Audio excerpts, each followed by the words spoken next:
भूमिका के स्वरूप में जो बात अपन समझने की चेष्टा कर रहे हैं, जीवन की यात्रा का प्रतीक, जीवन को ऊंचाइयों में ले जाने का प्रतीक। उस माटी से कलश की जैसे यात्रा होती है, ऐसे ही हमारी यात्रा संसारी से सिद्ध होने की यात्रा का प्रतीक है। अशुद्ध से शुद्ध को पाने की भावना का प्रतीक, विकृति से ऊपर उठ करके सुकृत को करते हुए परम शुद्ध अवस्था तक पहुँचने की यात्रा का प्रतीक। विकृति से परिचय हर एक संसारी आत्मा का अनादिकाल से चला हुआ आ रहा है। हर एक व्यक्ति पाप में डूबा हुआ है। पाप को करने के लिए, पाप में प्रवीण होने के लिए किसी क्लास की आवश्यकता, किसी कोचिंग की आवश्यकता न आज तक किसी को हुई, न भविष्य में भी किसी को होगी। गाली सीखने के लिए कोई स्कूल जाने की आवश्यकता नहीं होती। हाँ, अच्छे शब्दों को बोलना यदि सीखना हो, अच्छे संस्कार को यदि डालना हो तो एक टीचर की आवश्यकता होती है। आपका बच्चा जो घर में होता है, आप उसे दिन भर अच्छी बातें सिखाते हैं, 5 मिनट के लिए वो बाहर खेलने के लिए जाता है और एक गाली सीख करके आ जाता है। कैसे संस्कार अनादिकाल के इस आत्मा पर पड़े हैं कि 5 मिनट का संस्कार जो है 23.5-24 घंटे के संस्कार के ऊपर भारी पड़ जाता है। सवेरे से शाम तक, रात तक आप उसे सिखाने की कोशिश करते हैं, अच्छे आचरण में अपने आप को ढालने की कोशिश करते हैं, लेकिन वो बच्चा जो है आपकी बात, माँ की बात को नहीं समझता। हाँ, उस दोस्त की बात को बहुत जल्दी समझ जाता है। क्यों ऐसा हो जाता है? ये हमारे संस्कार अनादिकाल के हर एक आत्मा पर पड़े हुए हैं। उस संस्कार को बदलना यदि चाहते हैं तो नए सिरे से इस प्रकार का माहौल ढूंढने की कोशिश करो, इस प्रकार का वातावरण ढूंढने की कोशिश करो, जिस वातावरण में रह करके इन अच्छी बातों की सुन करके, अच्छी क्रियाओं को देख करके और अच्छे परिणामों को लेकर के आकर के हम अपने भीतरी तत्व को अच्छा बना सकते हैं। हमारी विकास की यात्रा तीनों पर ही आधारित है, हमारे शरीर पर, हमारे वचनों पर और हमारे मन पर। संसार के पाप जो होते हैं मुख्य रूप से मन से होते हैं, फिर बाद में वचन में आते हैं और बाद में काय में ढलते हैं।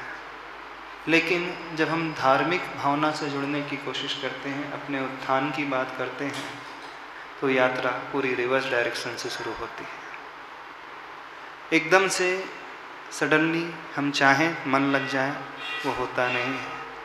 पहले व्यक्ति को अपने शरीर को जोड़ना होता है, फिर उसका मन जुड़ता है, बाद में उसका शरीर के पश्चात वचन जुड़ते हैं, बाद में उसका मन जुड़ता है।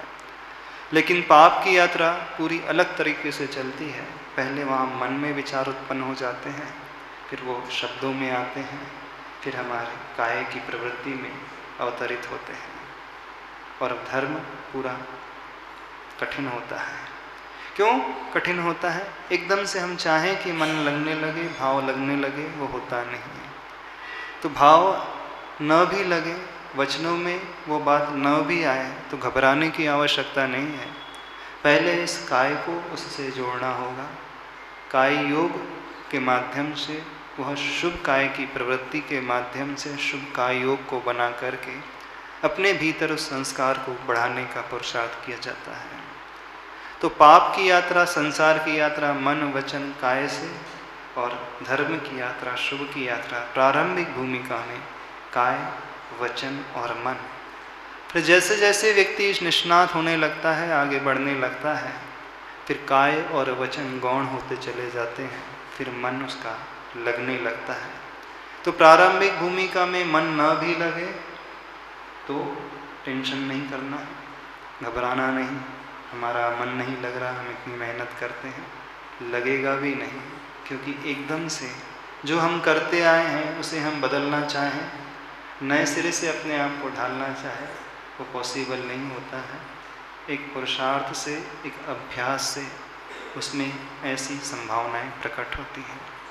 इस कारण आचार्य भगवान कहते हैं गुरु उपदेशात् अभ्यासात्। दो बातें उन्होंने कही हैं, एक तो गुरु के उपदेश, गुरु की शिक्षा, गुरु के माध्यम से दिए गए वचन, और दूसरा अभ्यास।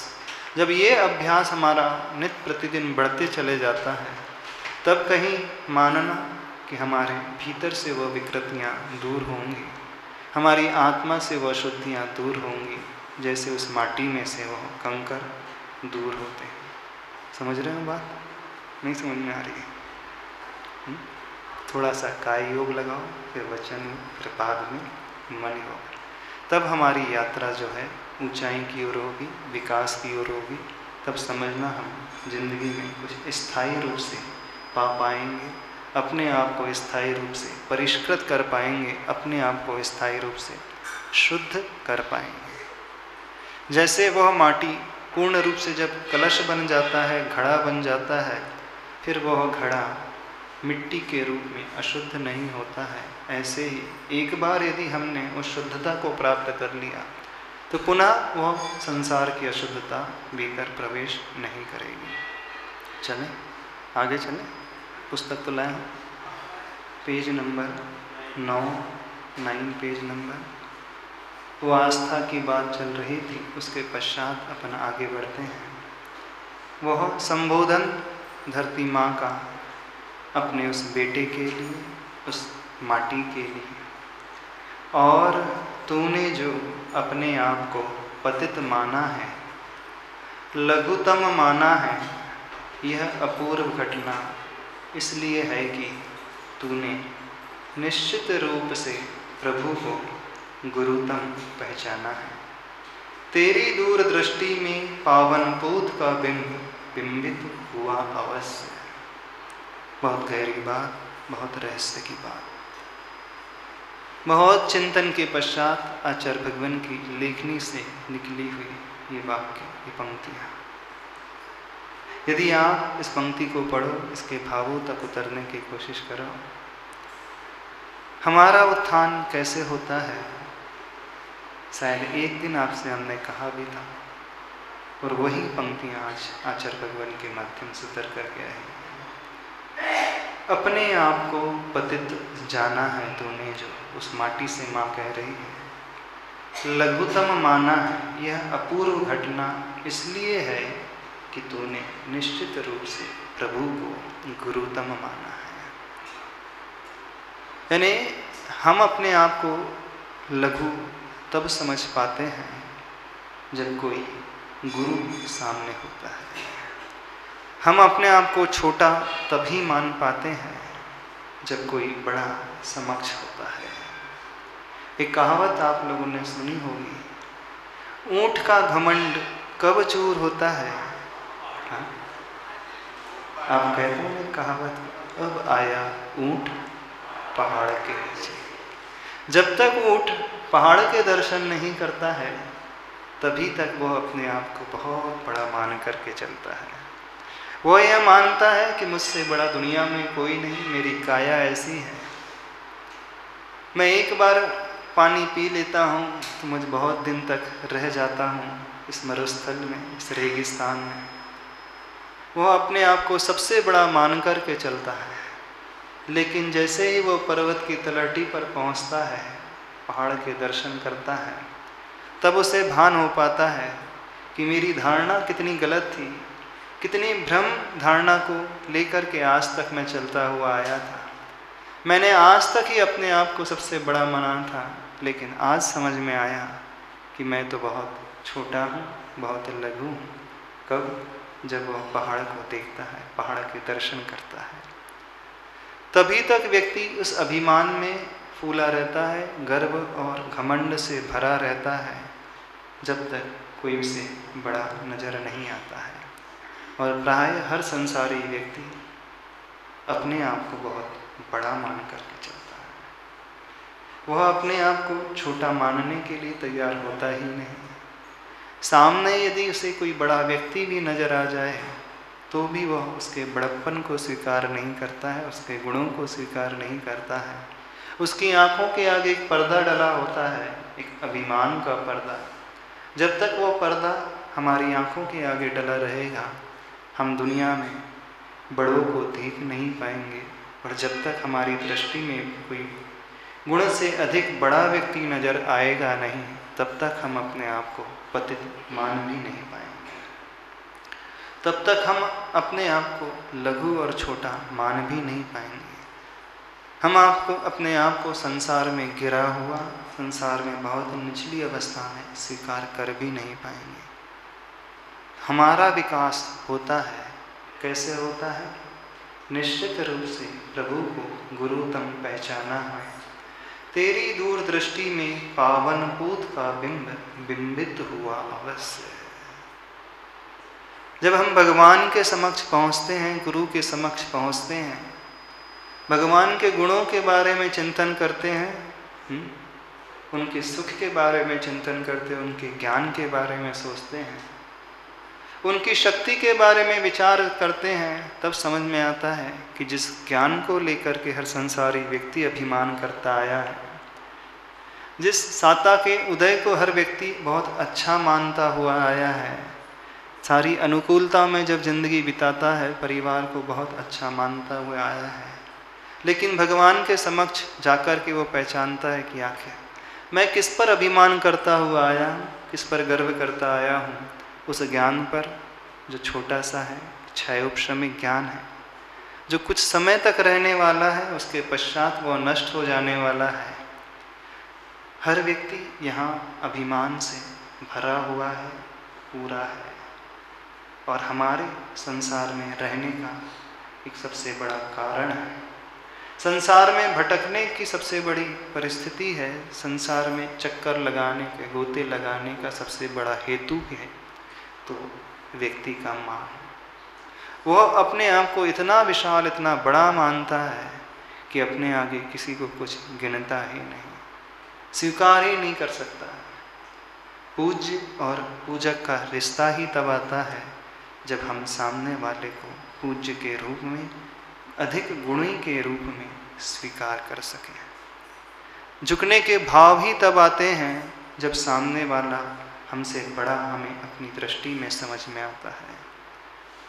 आप व्यवहारिक क्षेत्र में, लौकिक क्षेत्र में भी किसी के आगे झुकते ही तभी हैं जब सामने वाले को बड़ा मानते हैं, चाहे वो रूप के क्षेत्र में हो, चाहे वो ज्ञान के क्षेत्र में हो, चाहे वो धन दौलत के क्षेत्र में हो।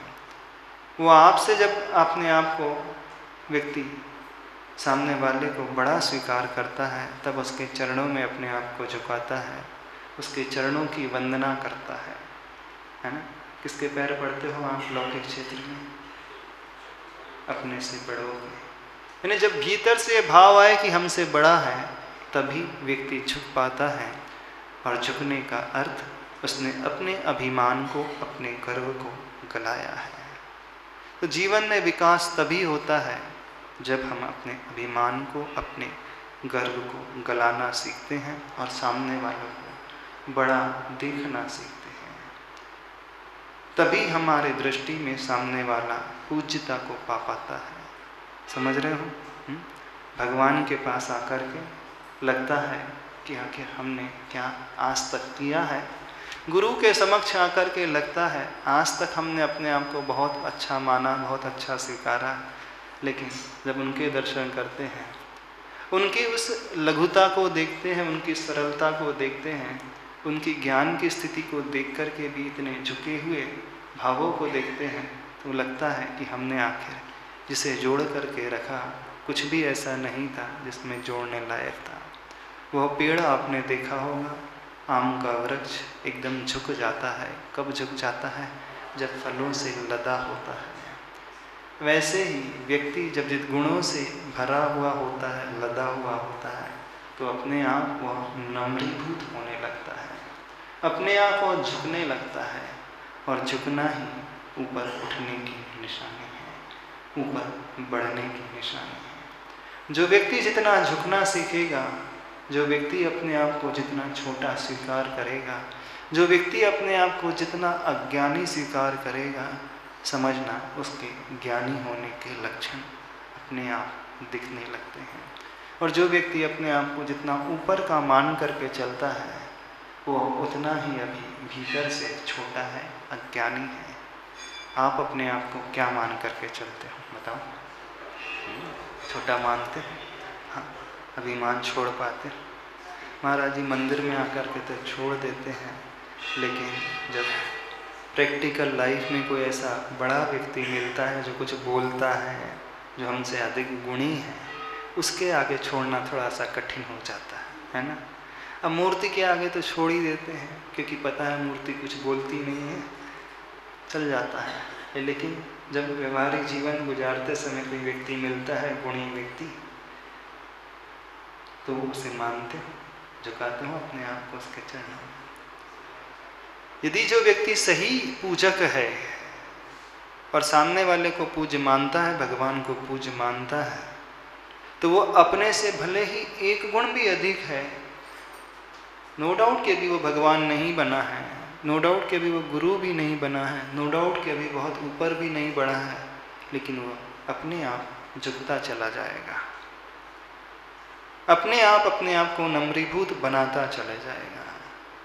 और विकास होता ही तब है, गुणी जनों को देख हृदय में मेरे प्रेम बढ़ावे। जो गुणेशु प्रमोदम की भावना शास्त्रों में लिखी गई है, तत्वार सूत्र में लिखी गई है, सामायिक पाठ में लिखी गई है। जब हम किसी के आगे झुकते हैं, किसी को अपने से बड़ा मानते हैं, तो सही मानना हम सबसे बड़े स्वार्थी होते हैं, क्योंकि हमारी दृष्टि ऊपर उठने की ओर होती है, और उठ भी तभी सकते हैं। जो व्यक्ति जो भी पाना चाहता है जिंदगी में, जिस क्षेत्र में भी, एक नियम बनाना सीखो, बस गुणी दिखे तो हम भीतर से प्रसन्न होना सीखे, न कि सिर्फ 32 को चमचा 32 को दिखाना सीखे, है ना? दांतों को दिखाने का नाम प्रसन्नता नहीं होता है। होता क्या है रियल लाइफ में, अंदर ही अंदर व्यक्ति कुड़ता है, जलता है, लेकिन बाहर से दिखाता है कि मैं बहुत खुश हूँ आपके वैभव को देख करके, आपके गुणों को देख करके। ये प्रमोदम की भावना, प्रमोद होने की भावना, प्रसन्नता की भावना बाहर से नहीं कह रहे हैं, भीतर से कह रहे हैं। तो उस